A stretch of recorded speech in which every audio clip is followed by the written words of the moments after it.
Այսօր Երևանյան ակումբներից մեկում տեղի ունեցավ բարեգործական միջոցառում գիրք նվիրելու օրվան ընդառաջ, սակայն միջոցառման ընթացքում ներկաները ոչ թե գիրք էին նվիրում, այլ գնում, վաճառվում էր Ցմահ դատապարտյալ Մեհեր Ենոքյանի «Ես զրուցում եմ քեզ հետ» մարդ գիրքը։ Միջոցառման կազմակերպիչ Զարուհի Մեջլումյանը նշեց, որ վաճառքից ստացված հասույթը պետք է տրամադրվի քաղցկեղով տառապող երեխաներին։ Գրիգորը եւ Նարեկը իրենց մենք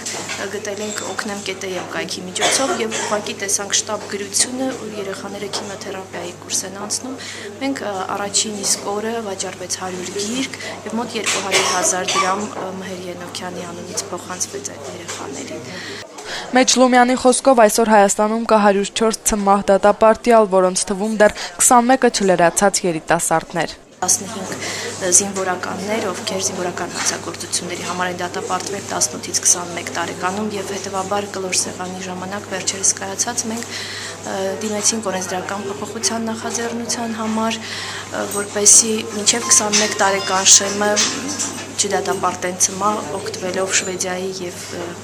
Ավստրիայի օրինակից։ Տարբեր երկրներ տարբեր տարիքային ցենզ են ընդունում այնպիսի դատավճիռների համար, ինչպիսին է Ցմահ կամ մահապատիժը այն երկրներում, որտեղ դա գոյություն ունի։ Մեզ մոտ վերցված է փաստորեն բավականին ցածր շեմը, եւ դա եւս խնդիր է։